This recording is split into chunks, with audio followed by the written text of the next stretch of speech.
Hello everyone, welcome back to Butterworthy. I am, as always, Jamie Butterworth. I spent the last 3 days working on a script to make a video for you guys, to make this video for you guys.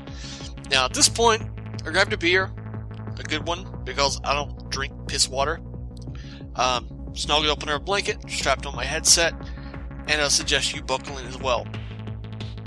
Now, Cracked.com put up an article entitled 5 Reasons the Video Game Industry is About to Crash. And I found it to be a pretty compelling article that completely backs up the thought process that I've had for months now. We're not just going to go over this article, which you'll find a link for in the description, but I'm going to explain to you how Nintendo is going to come out smelling like roses on the other end of this. I don't know how familiar you are with Cracked. They post articles regularly that are entitled things like 5 myths about prostitutes I believed until I was one, and 7 unbelievable things you've never heard about planets. No one would accuse them of being high journalism, but their articles are brilliant and always interesting. This one was written by a current game developer who also previously worked on MMOs, so let's dig in. Now, reason number 5, we put people who don't know gaming in charge. The standout paragraph under this reason, for me, comes after he explains that due to the nature of the industry, CEOs and executives with zero games experience end up making creative decisions. Now he goes on to say, the result is that the gaming industry is driven by aphorisms. For example, it's an entrenched belief that the only truly successful games are branded titles, sequels, and reboots. That's what the reports tell him. So what I found was that there was a kind of a self-fulfilling prophecy at work. I was once told point blank by a non-gamer CEO that there's no market for sci-fi games in a certain genre. At the time, fantasy games dominated that market, and who's to say he was wrong? When was switching from fantasy to sci-fi ever worked out? Now there's a big fat picture of StarCraft right under that paragraph. There's no arguing with this point. You know it, I know it, and everyone but the corporate suits know it. You've got people who know nothing about games and only stare at numbers and spreadsheets, making important decisions that impact the games that you and I enjoy. I mean, when games are released unfinished and buggy, who's to blame? Not the programmers, not their creative team. You can bank on some dickbag in a suit rushing these games to market like a newborn calf en route to a veal convention. If you've been paying attention since 1986, the people running Nintendo have always had a vested interest in the games themselves. It's clear that they know which of their franchise characters move the most units, but they focus on providing the smoothest experience in the most rock-solid games. Critical acclaim tends to fall from the sky once they do finally release a polished and finalized game. Not to mention all the money they get showered in with each new Mario, Zelda, and Pokemon release. This is why Iwata is in charge and not the shareholders. The most damning sentence from that entire section: people who have the most experience and actually know what they're doing are basically just polishing the ideas that the execs come up with. You heard it, folks. The people who want to provide great games to us are simply left to polish turds. Now, reason number 4. Budgets have gone insane, and that's making innovation almost impossible. Now, I want to read this whole section to you, but I'm going to try and hold it down to a couple of paragraphs. He gives us an example of how game budgets work, saying, let's say you've been put in charge of planning a child's birthday party. For some reason, maybe you lost a bet or something. You've got one day to plan, a $50 budget, and 5 people to help you. Not a big deal, right? Put some balloons in the yard, hire a clown, done. But what if that party was for a rich kid and your budget was $50 million? Do you think that makes it easier or harder? Let's put it this way. Instead of 5 friends helping you, it's 500 strangers, and all of them have different ideas about what a party should look like. How long until you see your first fist fight break out? How far into the party before you hear yourself scream, okay, who hired the stripper? As an aside here, I was the one that ordered the stripper. But he continues, well, in the world of game development, this change from small-scale projects to massive productions happened overnight. The average game costs freaking 30 times as much as it did in the days of the original Sony PlayStation. Back then, the average game could be made for $800,000 on the low end. But by PlayStation 3 area, that number had ballooned to $28 million. With the new consoles, that's going up again. Now, and to quote one more paragraph from him, not that it's easier on their end, remember, it's not just the development that's changing so fast, it's the distribution as well. Today, studios are competing in a market that's permanently saturated by $3 indie games on Steam, and the nostalgia-driven goodoldgames.com. Time-honored marketing strategies don't work anymore, and the industry is struggling to find a replacement. Even though it feels like prices have gone up, if you take inflation into account, right now games are the cheapest they've ever been. Add it all up, and most studios are one failed game away from bankruptcy. Game budgets spiraling out of control is well known to us right now. Capcom, Square, and THQ can tell you more about that than anyone else. I'm almost expecting to wake up any day, check the news, here's where I plug PlayerEssence.com by the way, and see yet another entrenched industry stalwart has gone out of business. During this part of the article, he also makes the point that even though the industry feels saturated with first-person shooters and rehashes, their sales are necessary to the health of the industry right now. I mean, if the Call of Duties and Maddens of the world didn't continue to move all these units each year, then the industry would have been fucked long ago. So let's look over at Nintendo. I can honestly say I don't know how much they spend on game development, but I'm sure it's a pretty penny. Honestly, you can look at the sales for their first-party releases and rest assured that they more than make it all back. Their fat stash of Scrooge McDuck-like cash is proof of that. Do you think Iwata and Reggie take turns diving into it like the giant money vault from DuckTales? Nintendo just released a remake of Wind Waker on the Wii U that took about 6 months for them to develop. How much do you think they dropped on the development? I'll tell you this, for a game that's already moved over 500,000 physical units, an untold amount of digital sales, and likely hundreds of thousands of systems, it was worth every penny. It's clear that they're at the very least quite efficient in how they develop games. Reason number 3. Publishers are gaming the review system. We already know this, but he makes a few points here that I want to highlight. He states, raise your hand if you've paid $60 for a heavily promoted game that got near perfect review scores, only to find it to be a frustrating cookie-cutter mess that had you doing a mental inventory of all the things you could have bought with that cash instead. Did the critics, get a different version or something? No, the system is set up so that big games rarely get the scores they deserve. This is a huge problem from the consumer end. Games are a much bigger time and money investment than movies, books, or any other media. So having honest reviews you can rely on is crucial. You're trying to get an opinion on what might be the only game you buy for the next couple of months. But it's becoming increasingly apparent that critic scores and user scores just don't sync up. Call of Duty Ghosts currently has a score of 74 on Metacritic. Not a fantastic score for a AAA game with that kind of budget, but check out the average user score, 2.3. Now he goes on to point out how publishers often will butter up their reviewers by granting exclusive interviews, or hands-on time with games, or other perks. I mean, if a game gets a good review from a site with an interesting and quotable blurb, it can even make it on the cover of the game, thus driving traffic for the website. If a reviewer speaks negatively about games, the companies will pull ads, or you won't get any more exclusive content from them. It's not that these companies are directly paying reviewers, but the companies are effectively blackmailing them. Do what I say, or I'm going to hurt your bottom line. No matter which way you cut it, that's blackmail. And you and I are the ones that pay for it, both literally and figuratively. How does Nintendo avoid this pitfall? Simple. They don't engage in it. Though there's no definitive evidence, I feel that the amount of never-ending doom and gloom articles for the company, as well as reviews that accurately rate their games, are solid proof. Think about that. When was the last time there was an overrated Nintendo game? Not to mention that user scores often match or exceed their review scores. So I decided to do some quick research to illustrate this point.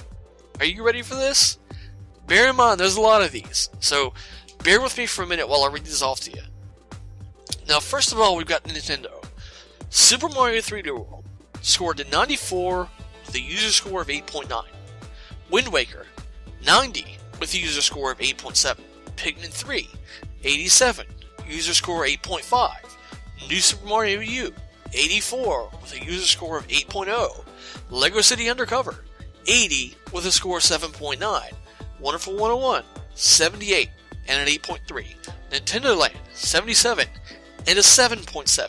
ZombiU, 77, and a 7.5. Let's look at PlayStation 2. Uncharted 2, 96, user score of 8.7. Little Big Planet, 95, with a user score of 6.7. Last of Us, 95 with a user score of 9.1. Metal Gear Solid 4, 94 with a user score of 8.7. Uncharted 3, 92, user score 8.3. Killzone 2, 91 with a user score of 8.1. Now the list goes on and on with those type of examples, but are you ready for the Xbox before we get to the most egregious offenders?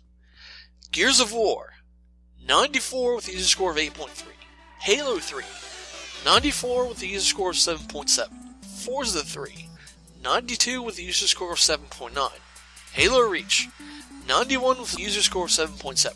Gears of War 3, 91 and a 7.6. Fable 2, 89 with a user score of 6.4. Xbox isn't the strongest system for exclusives, so let's highlight a serious problem here. Third parties. Grand Theft Auto 4. You knew this was going to be the first one up. 98 Metacritic score with a user score of 7.9. Grand Theft Auto 5. 97 with a user score of 8.1. Skyrim. There was a pretty big difference here. 96 on Xbox. 92 on PS3.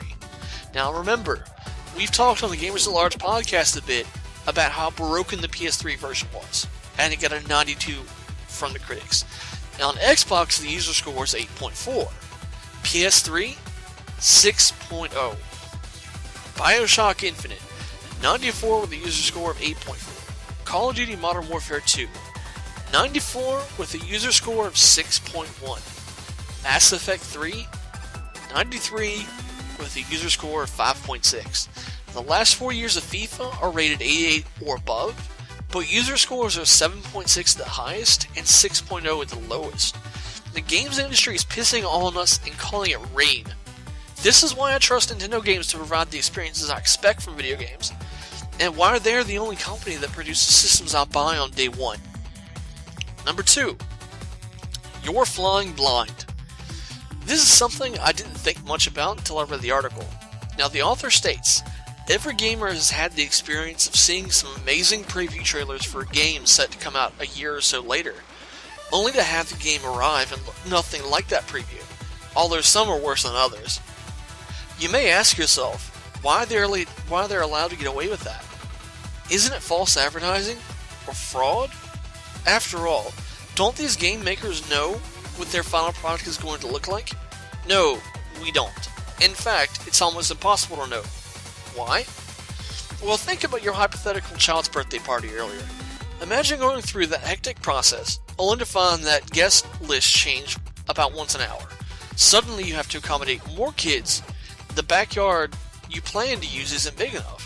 The one clown you hired won't be enough to terrify all of them, so you change your plans, some of which means redoing work you've already done. Then an hour later, it changes again. This time, it's not just more kids, but different kids. Some of them have peanut allergies. Each little change means you have to completely rethink what you're doing. I honestly don't have much to say here. I mean, had I purchased Alien Colonial Marines, I'm sure I could write a book on it. However, I don't have a point of reference for this point since the games I anticipate typically end up looking and playing like I expect. As for Nintendo, it's not like they show up to large trade shows with computers. With computers running approximate specs with target visuals like some companies. Number 1. The industry is extremely exploitive, and it's driving away talent. I can't speak from personal experience on this one, so let me share the entirety of the author's point, which is fairly short. I'm not exaggerating when I say that, for the vast majority of studios in the gaming industry, working conditions are awful, and the burnout rate is pandemic. The frantic period before a game releases is called crunch time, and it's marked by 60 to 80-hour weeks, and crunch time can last up to a year. No, it's not as bad as a job as the guy that has to crawl with a constipated elephant's butt at the zoo, but it's bad enough that it's hurting the games. The best and brightest veterans get driven away. It's easy to see why. Around your late 20s and early 30s, most people are looking to settle down and start a family. That means a stable, secure job that doesn't demand 12-hour workdays plus weekends, with no overtime and the looming threat of layoffs after the project ships. Producers and programmers can easily work on commercial software for banks and oil companies, and designers can easily transition to anything related to front-end user experience. And in both cases, they'll be making way more money for way less work. So the game industry is exporting experienced game developers while importing businessmen with no game experience to oversee the starry-eyed, inexperienced juniors who remain. The only ones who tend to stay behind are the artists, because they're stuck with highly specialized skills, like animating boobs, which skews the industry expertise in that direction. The result of all of this isn't that games are going away, it's just that the industry may look very different a few years from now. That might not be a bad thing. Now, how the industry will look just 5 years from now? That's my question. When you see longtime industry stalwarts like Capcom and Square on the brink of financial ruin, and when a giant publisher like THQ folds, obviously there are serious problems. I'm very concerned that Capcom could fold at any time. They just had a, excuse the pun, monster hit with Monster Hunter 4, but they decided to invest the profits of that into a new studio dedicated to making mobile games. Bear in mind that it was a $50 million in profits, which is roughly a third of the cash they had on hand just a few months ago. Mobile profits are razor thin, and that's also a market with an impending collapse. But that's a discussion for another time. Square may run into another issue like they did back in the NES days. Why is Final Fantasy named that? Because the first Final Fantasy was Square's last hope of making it in the gaming industry. I fear it may come down to that again. The RPG Titan doesn't pump out the quality that it used to, and like Capcom, it has only itself to blame. They've cozied up to Western developers in an attempt to emulate their business models, and ignored the fact that a large majority of Western game developers fold quicker than a cheap Taiwanese hooker. What about a company like EA? Their business practices and half-assed, bug-filled games, not to mention their lackluster and flagging sports series, may be their undoing before much longer. I'm certain they have an incredible war chest, but one too many flops and enough pissed-off customers can do very real damage. Activision has Blizzard to prop them up if things start to go south, but even that gravy train may end if they can't reinvigorate World of Warcraft or release a new MMO to replace it. Call of Duty has seen much of its fanbase erode this year, and that series will honestly be best served with taking a year off, or maybe two. But the ugly parts of capitalism rear its head when the shareholders and investors demand Call of Duty continue the annual releases. I fear that it will be run into the ground much like Guitar Hero and Tony Hawk, if it hasn't already. On the hardware front, Microsoft is the most likely to drop out. The Xbox division has never turned a profit, and Microsoft's investors aren't blind to it anymore. You can only hide the losses for so long before it catches up to you. The sales of the Xbox One in the next year and the selection of their next CEO are going to be telling. An interesting twist to this would be if Microsoft sells off the Xbox division, which is then bought up by Sega to bring themselves back into the market. Sega and Microsoft have always been close since the Dreamcast. That system ran on a Microsoft architecture, and Microsoft emulated much from Sega's camp with the original Xbox, adopting Sega's forward-thinking attitude with online play. It didn't hurt that Peter Moore jumped ship from Sega to Microsoft after the Dreamcast died. Want to see startling comparisons for yourself? Look at the design of the Sega Saturn analog controller compared to the original fat Xbox controller. Then look at the button colors and layout of the Dreamcast controller versus the Xbox controller. Microsoft did everything in their power to pick up where Sega left off.